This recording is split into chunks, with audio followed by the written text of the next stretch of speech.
안녕하세요. 잇 바이블입니다. 오늘 우리 함께 묵상할 말씀 시편 29편입니다. 함께 말씀 읽겠습니다. 하나님을 모시는 권능 있는 자들아, 영광과 권능을 주님께 돌려드리고 또 돌려드려라. 그 이름에 어울리는 영광을 주님께 돌려드려라. 거룩한 옷을 입고 주님 앞에 꿇어 엎드려라. 주님의 목소리가 물 위로 울려 퍼진다. 영광의 하나님이 우레소리로 말씀하신다. 주님께서 큰 물을 치신다. 주님의 목소리는 힘이 있고 주님의 목소리는 위엄이 넘친다. 주님께서 목소리로 백향목을 쪼개고 레바논의 백향목을 쪼개신다. 레바논 산맥을 송아지처럼 뛰놀게 하시고 시온산을 들송아지처럼 날뛰게 하신다. 주님의 목소리에 불꽃이 튀긴다. 주님의 목소리가 광야를 흔드시고 주님께서 가데스 광야를 뒤흔드신다. 주님의 목소리가 암사슴을 놀래켜 낙태하게 하고 우거진 숲조차 벌거숭이로 만드시니 그분의 성전에 모인 사람들이 하나같이 영광 하고 외치는구나. 주님께서 범람하는 홍수를 정복하신다. 주님께서 영원토록 왕으로 다스리신다. 주님은 당신을 따르는 백성에게 힘을 주신다. 주님은 당신을 따르는 백성에게 평화의 복을 내리신다.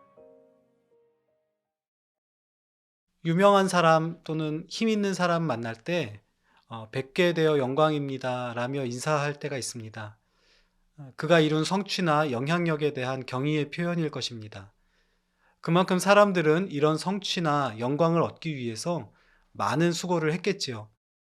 그에게 칭찬이나 존경을 표하는 것은 자연스러운 일일 것입니다. 그러나 우리 믿음의 사람들은 영예와 명성을 가진 이들이 모두 일어서 영광을 돌릴 분이 계신 것을 알고 있습니다. 바로 우리 주 하나님이십니다. 시편 29편은 공식적인 예배의 자리에서 사용된 예배시의 장르에 속합니다. 시편 전체 편집상의 맥락을 중시하는 학자들은 바로 앞에 시 28편이 깊은 탄식 가운데 구원하시는 하나님의 손길을 노래했다는 점에 착안해서 29편이 시편 28편에 대한 응답의 시라고 이해하기도 합니다. 재미있는 것은 앞에 시가 손이라는 시각적인 이미지를 활용한 것처럼 이 시에서는 청각적인 이미지를 적극적으로 사용하고 있는데요. 온 세상을 위엄 있게 다스리는 주님의 음성, 그리고 거기에 감격하며 영광의 찬송으로 반응하는 사람들의 노랫소리에 우리 함께 귀 기울여 보면 좋겠습니다. 먼저 시의 서두인 1절과 2절을 볼까요? 시인은 소위 권능 있는 사람들에게 그 권능에 대한 영광을 하나님께 돌려드리라고 거듭 명령합니다. 이들은 주로 사람들 위해서 권력과 명예를 누리는 사람들입니다. 그들이 가진 돈, 권력, 지식, 대단한 업적들을 보면서 사람들은 자연스럽게 고개를 숙입니다. 대단한 업적들이 그들의 시야에 가득 차고 그 밖에는 아무것도 보이지 않을 정도로 대단합니다. 또 기회가 되는 대로 이 대단한 사람들의 눈에 들고 인정받고 싶어 할 수도 있습니다.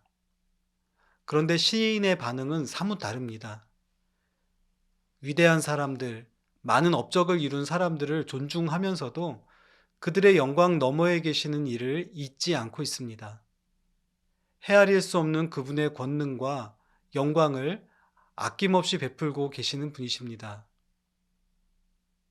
누군가를 향해 경탄과 영광을 돌린다면 그 찬양은 마땅히 그분에게까지 가 닿아야 합니다. 중요한 것은 보이는 일상의 삶을 살면서도 모든 영광과 권능의 근원이시지만 보이시지는 않는 하나님, 그분을 잊지 않고 살고 있는지의 여부일 것입니다. 시의 몸통을 이루는 두 번째 연 3절에서 9절은 하나님께 모든 찬양을 드려야 할 이유를 어마어마한 폭풍 가운데서 들려오는 우렁찬 소리로 청각화해서 소개합니다. 서쪽에 있는 바다로부터 그분의 폭풍이 몰려옵니다. 그분의 후령 소리는 온 세상이 떠내려갈 듯이 몰아치는 비바람과 천둥을 뚫을 정도로 대단합니다. 주님의 힘찬 음성은 북쪽에 위치한 레바논의 산맥과 이스라엘의 최고봉인 시런 또는 헤르몬이라고 하는데요. 이 산을 넘어 이스라엘을 덮습니다. 건축의 구조물로 쓰일 만큼 견고한 소재인 레바논의 백향목도 쉽게 쪼개질 정도로 그분의 음성에는 에너지가 가득합니다. 하나님의 폭풍은 이스라엘 남쪽에 위치한 가데스 광야에서도 몰려옵니다. 평소에는 아무 일도 일어나지 않는 것처럼 고요하기만 한 광야가 포효하시는 하나님의 음성에 크게 요동칩니다. 2주 전에 소개한 시편 19편이 온 창조 세계의 존재와 생명을 명령하시고 질서를 부여하신 하나님 말씀의 지혜와 권세의 섬세한 측면을 보여준다면 29편의 하나님 음성은 모든 피조물의 존재를 뒤흔들 만큼 힘과 위험 가득한 모습을 보여주는 것 같습니다. 앞의 시에서 모든 피조물과 사람들이 주의 음성을 귀담아 듣고 배움으로 반응한다면 여기에서는 그분의 압도적인 크심과 위대하심에 사로잡혀 영광을 외치지 않을 수 없는 모습을 보여줍니다. 하나님의 영광을 찬양할 중요한 이유가 또 하나 있습니다. 그것은 하나님이 엄청난 힘과 위엄을 가지셨을 뿐 아니라 온 창조 세계를 조화롭고 질서 있게 다스리는 분이시기 때문입니다. 학자들은 시편 29편의 소재와 문학 양식이 고대 가나안 신화와 매우 유사한 점을 주목합니다. 마치 바알 신이 힘으로 세계를 지배하고 권능을 주장하는 양식과 유사하다는 것입니다. 그런데 이 노래가 찬양하는 주 하나님이 고대 가나안의 신들과 가장 두드러지게 다른 점은 무엇일까요? 우리 하나님은 이방인들이 섬기는 신들과 같이 무력으로 군림하거나 자기 탐욕을 위해 일하는 분이 아니라는 점입니다. 그분의 권능을 우리를 위해서 사용하십니다. 한낱 먼지일 뿐인 우리를 위해 범람하는 홍수를 가로막으시고 우리의 삶을 보살피며 그분을 따르는 백성에게 힘주는 분이십니다. 그분은 오늘도 평화의 왕으로 우리를 다스리십니다. 사람과 사람 사이, 사람과 세계 사이, 창조세계와 하나님 사이에 막힌 담을 허물고 평화로 다스리시는 주님을 찬양합니다.